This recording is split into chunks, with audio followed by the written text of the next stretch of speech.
Welcome to SmithWeekly Discussions, an occasional program for our members of SmithWeekly Research. Please note this program is a private discussion and everything contained herein is for entertainment and educational purposes only. With that, we hope you're in a comfortable position, along with your favorite beverage, to enjoy the discussion. We remind our audience to examine our show notes attached to each of our shows to better understand how our program functions. Before we get into our discussion, we want to say thanks for questions coming from our audience at SmithWeekly, including Nick W., Gordon S., Jackie A., and Brent B. Mr. Alex Black is returning to the show today. Alex is the president and CEO of Rio2 Limited, a Chile-focused gold project developer advancing the Fenix gold project in the Atacama region of Chile. Rio2 is a position held within the opportunities portfolio of SmithWeekly Research. The company is listed on the Toronto Venture Exchange under the symbol RIO and also on the US OTC markets under the symbol RIOFF. Alex, welcome back to the show. Thanks, Andrew. Good to be back. I enjoy catching up with you on a regular basis, so thanks for the invite. Yes, absolutely. It's always good to have you here. So I understand you just wrapped up with the Denver conference. What was your reflection coming out of that? Did you see a lot of interest? Obviously, I don't think you were there on the floor, but I hear it was a little bit mixed this year. I don't know. I mean, I think the general market for precious metal stocks is pretty subdued, as you probably know, and listeners know. So, yeah, it's just interesting times. You know, we've got a pretty strong gold market, even a silver market, even though I'm not a silver guy, but, you know, and there's just no real interest in it from the point of view of mining stocks.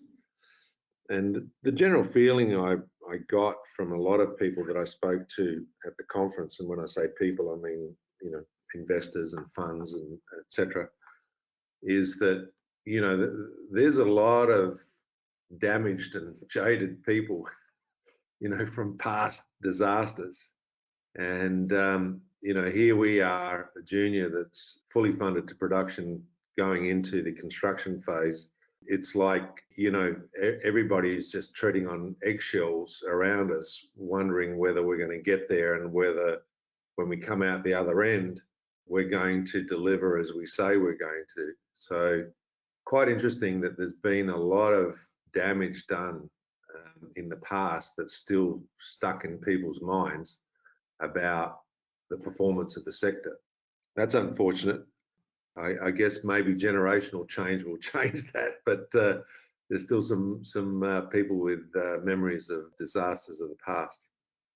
Well, I think the good thing, Alex, at the end of the day here is that, you know, you guys are set up pretty well here, and of course the cash flows will speak for themselves when things go here, and obviously that respect will come in due course here, and that's coming right down the pipe. So don't get too down. There's some good things happening, inclusive of Rio2. You guys are in that sweet spot of starting to catch attention, in my view. But maybe I'm wrong. Maybe it'll take some time. Hard to say, especially. Yeah, I mean, it's just, yeah, I'm just answering your question about the general sentiment. I don't think there's a, you know, an overwhelming positive sentiment towards the precious metal sector, despite being in a pretty good price environment. So it's just a weird feeling. I'm not necessarily talking about Rio2 now. It's just a strange feeling. It's just strange.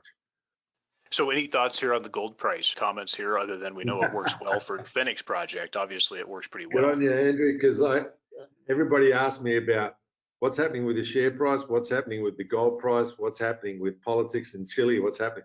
And I just say, look, I'm a mining guy, and I got no clue. And so, you know, I look at the gold price, and obviously I look at history. And, you know, from, can't remember, from 2013 to 2019, we had a gold price that averaged about $12.50 for that period of time, so nearly 5 years. And now we saw a rise back in 2019, you know, which has averaged about $1,800, $1,750 to $1,800 for the last couple of years. So I look at that and I think, well, if that continues, I'll be very, very happy. Now, Will it go further up? Potentially. Could it go down? Potentially. There's a lot of stuff going on in the fiscal management of countries and country balance sheets, etc. So I'm no expert at that, but the thing I like is that we've had this 2 years of a new base forming at around $1,800. So for me, as a future miner, if we can hold that level, we're going to be very, very happy about that. So I don't have a prediction for the gold price, but I feel that we may have seen a new base formed. We need to put a DR in front of your name, Dr. Alex Black, both mining engineer and also economist, and an economist from the standpoint of what your economics are for your project, Alex. Exactly, and that's the only thing that I can control, and my management team can control, is what we do on the ground. And I know you're probably going to ask me questions about Chile, and maybe some of those people that are registered for this call are going to ask me questions about Chile and the supposed tax hikes and other things that may happen in Chile. And my reaction to that is, if I had a marginal project, I'd be nervous, but I don't have a marginal project. Our project breaks even at about $1,100 gold. I think it will break even less than that, because once we get into the mining phase, we'll improve and do better on cash costs than what we've conservatively predicted in our pre-feasibility study. So for me, if there's an impost of additional taxes, and who knows, let's say it's $100 an ounce or something like that in equivalent terms, it's not going to break the project or the company, right? So that's all I can say about that. Taxes are going up all around the world, as we all know, and Chile's not going to be an orphan in doing that. In that environment, taxes are going to go up here in Peru, where I live. Taxes are going to go up in the US, as you know, Mr. Biden is talking about that now, and so it's going to happen all around the world, and that's because of all the stimulus that's been going on, the paying back a debt that supposedly should happen, et cetera, et cetera. I'm satisfied on Chile, no question there. So we're good there. Let's move into some of the recent happenings at the company, as far as maybe just update us here post-project financing. Alex, just give us the overview of the Rio2 capital structure. We announced our financing through to production a few weeks ago, and that was by way of the fact that we did a three-pronged financing for the company. We did some equity. We did about $35 million Canadian as part of the financing package, and that accounted for, I think, just a little less than 20% of our market valuation. So it wasn't a highly diluted financing at the time. We also took down a gold stream with Wheaton Precious Metals of $50 million US. And we also announced the fact that we're working with BMP Paribas, a big international bank, on providing us with senior secured debt once we get our construction permit in place. So, and the reason we structured things that way and took on a stream at this early stage is because, once again, we didn't want to do a lot of dilution from a share capital perspective. Our share price wasn't justifying doing a large equity financing.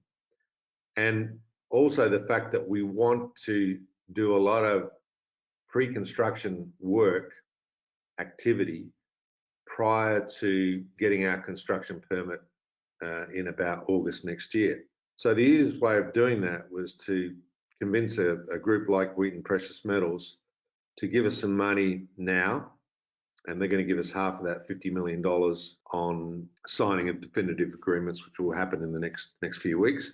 Then another $25 million once we receive our EIA, Environmental Impact Assessment approval. And that's guided for March of next year.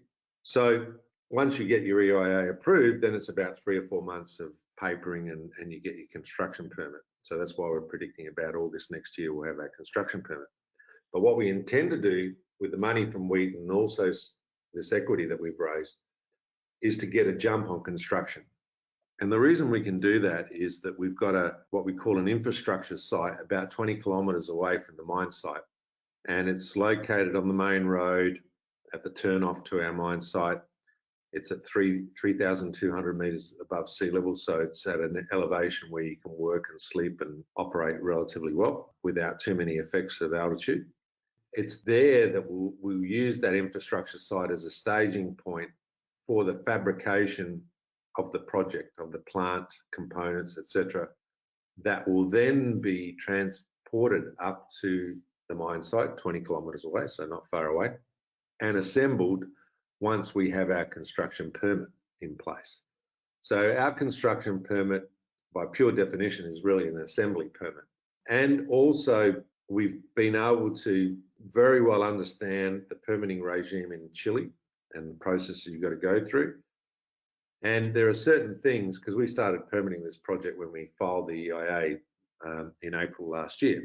The thing is that we'll have permits in place over the next 12 months before we get our construction permit that'll allow us to do certain things like put in access roads, like actually put in some foundations for the plant and workshop infrastructure at the site before we get our construction permit. That's all doable with the permitting regime that we're dealing with. So we as a small company can't afford to waste time. And you know, a big company can say, well, we'll just wait and we'll, you know, do this all later when we get everything in, you know, all our ducks in a row. We can't afford to do that. We got to get moving, and we want to capitalize on this high metal price environment. So what we're doing is not typical, but I can say that, you know, we come with a track record. We've built 2 similar open pit run-of-mine heap leach operations in the past with our previous company, Rio2 at La Arena and Shawindo, and we did the same thing there. We expedited both those projects. So we're pretty used to fast-tracking things, and that's what we're doing. So hopefully that gives you an overview of how we've structured the financing, why we've structured the financing, and obviously, you know, the impact on our capital structure has not been immense by this small financing, $35 million financing that we did just recently. Yeah, Alex, that sounds good. And I think this indicates your level of confidence and comfort level dealing with the local authorities as far as the regulatory environment goes. I mean, if you guys are going to spend the capital, makes sense because of some of the lead time items, some of the disruptions with regards to lead time, having access to your guys' staging area and camp to build out some of this stuff and do some of the preliminary works in absence of a permit, I think indicates that you guys are serious about what you're saying here and going to deliver on.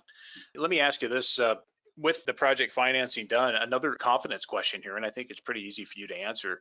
Do you see the need for any capital prior to commissioning, or do you see this carrying you right through to sustaining cash flows? This will see us through. That's why we structured it this way. Our CapEx for the project is about $110 million. That's before contingencies, before potential cost overruns, etc. So, and we're borrowing, when you look at the equity plus the stream plus the senior secured debt, we've got borrowing capacity up to about $135 million, right? So we've got enough fat there to allow us to continue this through to production. And that was the whole objective of doing this financing, was to get the project fully financed. You know, we're in a good position, but I also need to stress to listeners that this is a very, very simple gold oxide heap leach operation. It's got beautiful, clean metallurgy. We put out some results a few weeks ago about run-of-mine test work that we did at the project. Very favourable. So we took out the crusher. We're not going to have a crusher because we got the same results on recovery that we got with a crusher. So it's pointless to include the crusher.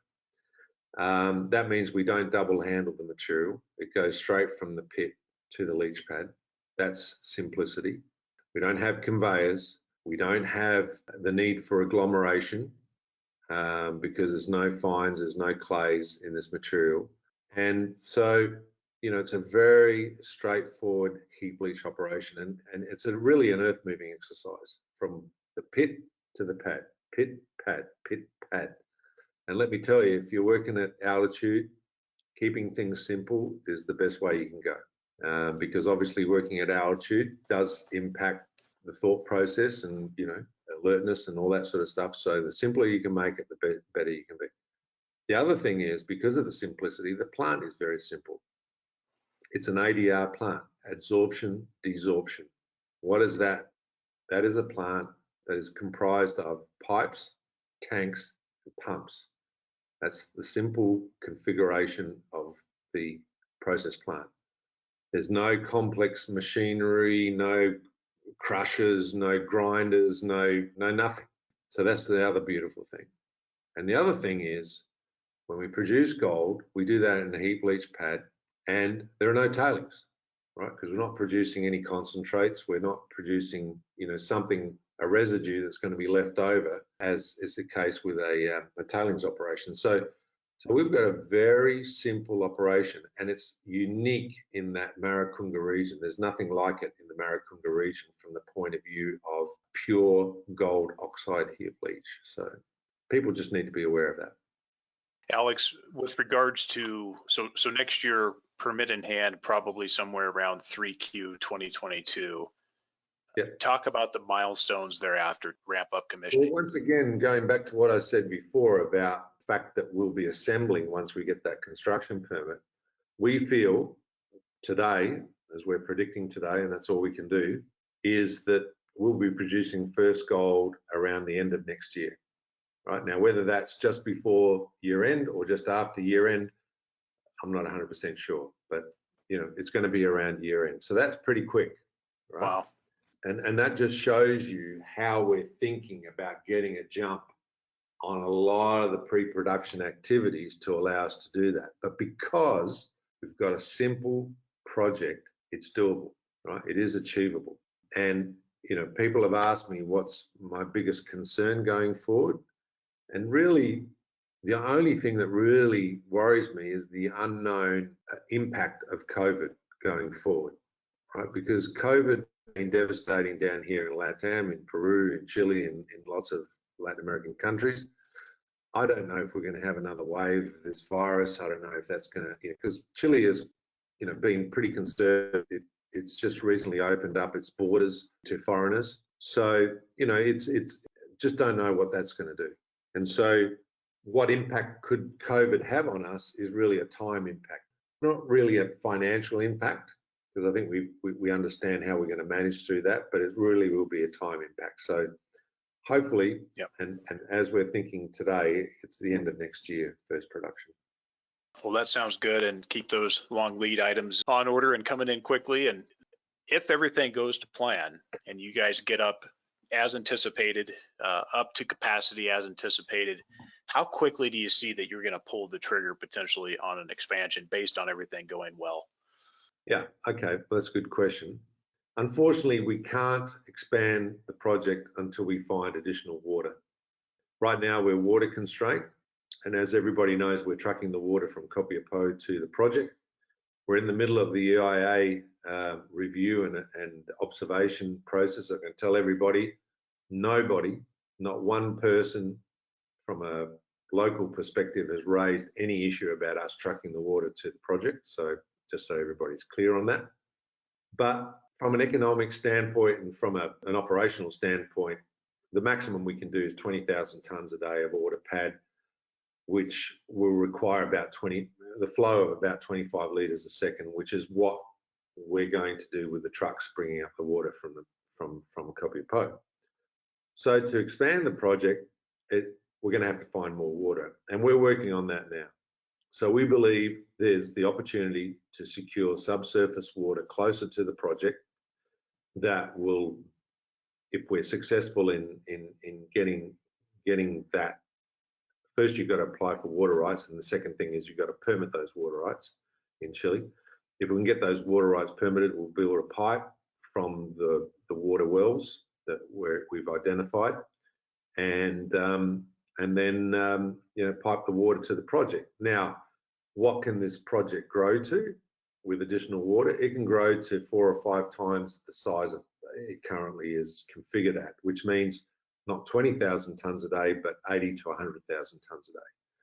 If we get to that level, right now our guesstimate is we'll be producing somewhere between 250 and 300,000 ounces a year. Right now we're on target to produce 100,000 ounces a year. So it's a marked step up, and I think we'll achieve it. But we've got to put our foot on the water rights that I was talking about. That probably won't get announced till later this year. And once we've done that, then we can talk about it. We can also do a study on what the project's going to look like at a larger scale.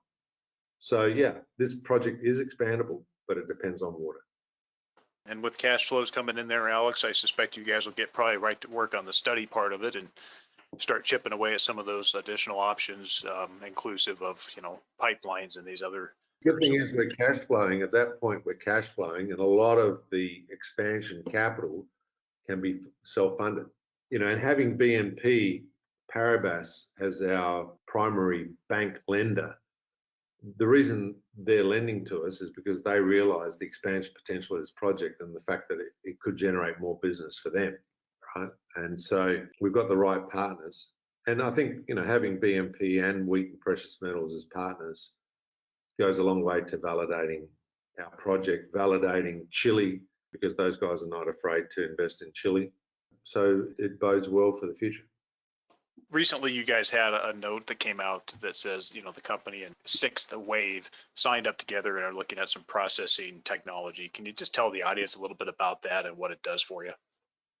Yeah, I mean, the Sixth Wave technology is quite interesting. What it does is that they have some special polymers that replace the need for carbon in the absorption process that a heap leach operation would go through. So adsorption is when you pump the pregnant solution, cyanide solution, through carbon-filled tanks. The gold gets captured by the carbon, and you then strip the carbon and get the gold out. But when you do that, you've got to heat up the carbon. You've got to at certain times you've got to regenerate the carbon because it doesn't last forever. And so there's a cost involved in the carbon process. It's what we're going to build this project with to start with, but with Sixth Wave, what we've been looking at is their polymer process, which replaces the carbon, which means you don't have to do all this handling and treatment of the carbon, which will lower the cost of operation. And we're looking at it as a possible solution for this project to replace carbon in the expansion, not to start with, but when we expand. So we're willing to work with Sixth Wave, and we're going to be working with them from now through. We're going to have hopefully we're going to get to a point where we have a parallel. They build a small plant parallel to our carbon plant, so that we can really test this in real life. To determine whether it's something we want to implement when we go through the expansion. If we do it at the expansion, then we take the carbon out, we go to full polymer adsorption, and it becomes a cost saving for us if we can do that. So we're willing to try this new technology. It's not costing us much money to do that. Going forward, it's all about conserving energy, conserving costs, and trying out new technology. Alex, just for the audience, can you just clarify the heap leach process and cyanide usage here? Yeah, so the water gets mixed with the cyanide. So what you do is you put ore on a pad, right, which is just a bowl with some plastic lining on it. You put the broken material on there, the broken ore. You then reticulate that ore with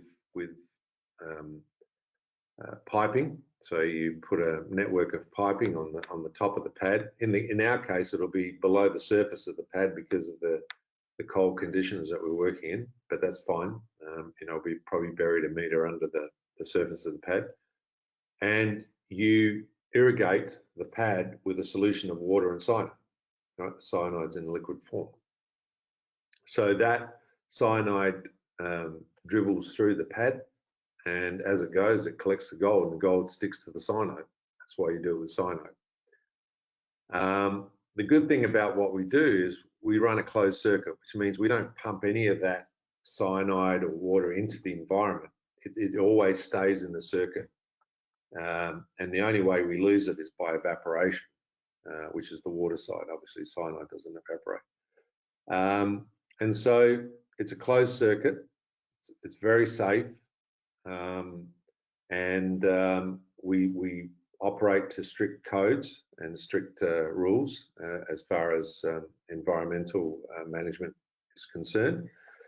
And as we strip the cyanide, as the cyanide gets passed through the carbon, as I was talking about before, the barren cyanide, because the gold's stripped out of it, gets recirculated back onto the pad and gets topped up with more water and more cyanide, particularly as the pad grows in size, because you never start with the full pad. You always start with an incremental pad. So you build the pad out as you go. So that, hopefully, in simplistic terms, describes what happens in a leach project. So that's, and if people understand that, then you understand the simplicity of doing run-of-mine heap leaching. Yeah, appreciate that. That's good for the audience, good for some of the ESG crowd, and good for some of the folks who aren't quite up to speed on some of those processes here. Any interest in mergers and acquisitions here at this point? Perhaps if I was to buy the company, what would be the initial price point to attract discussions?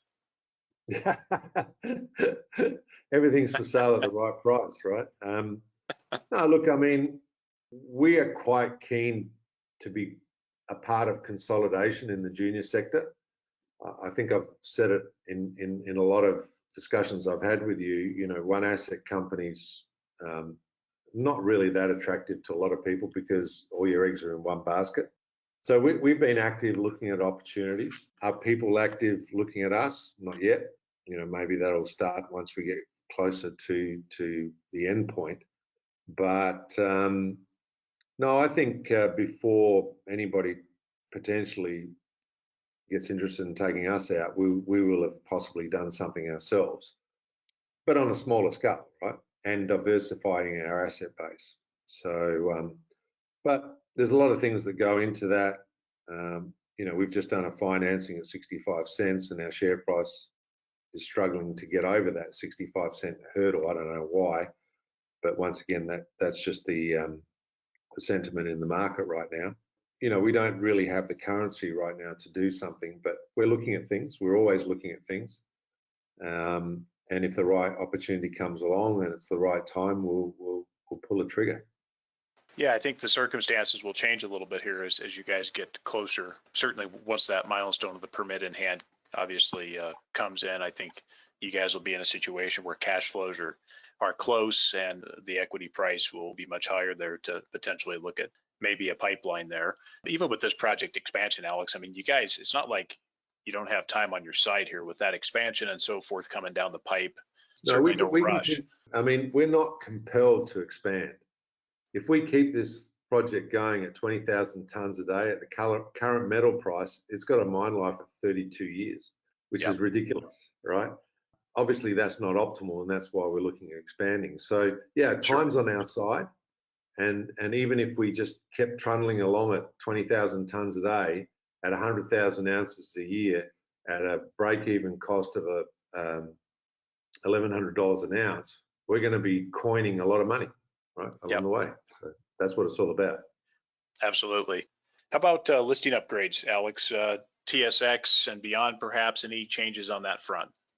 No, we're on the venture, so eventually we'll move to the TSX, I guess, which is typical as companies mature in our space. So that could happen, but that's about it.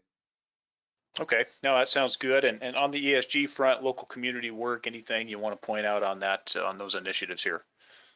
We've done a great job. I've got one of the best Latin American social teams anybody can have. So we've done a great job. We started as soon as we took ownership of this project 3 years ago. We started engaging with the communities on the social side. So that's exactly what you have to do. in LATAM particularly. So things are pretty steady there. There's no red flags, no pushback. We're operating, or we will be operating in a mining rich or mining positive country, being Chile. Mining's not a new thing there. And the other thing is, where we're operating in the middle of the Atacama desert at altitude, there's just nothing there. If anybody likes to go to our website and look at some of the photos there, you would think it was done on Mars by the Mars rover. I mean, there's just nothing there. So that's nice too. I mean, you're not impacting people, you're not moving villages, you're not moving, you're not encroaching on anybody, so that's kind of neat. I suspect for the local communities nearby, I suspect is going to have a pretty good positive impact on what you guys are doing there as far as, indirect and also direct services needed and so forth. The biggest thing they want is jobs.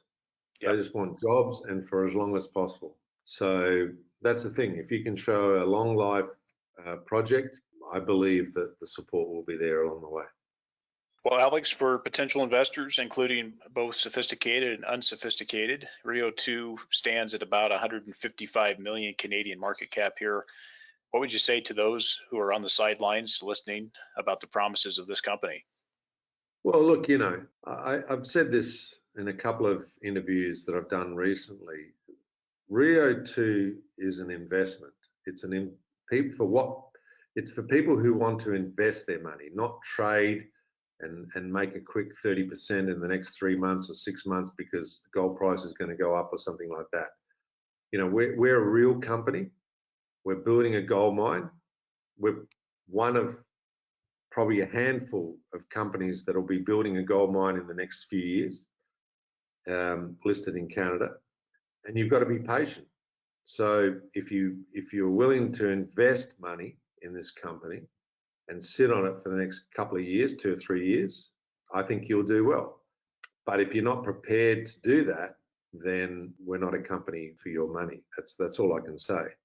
Because as you know, there's a lot of froth in this market. There's a lot of guys drilling holes.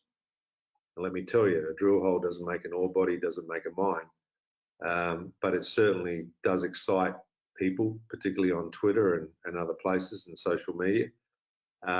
We're not those sorts of companies. We're a mining company. We've got a 5 million ounce measured and indicated resource in Chile that's fully funded to production.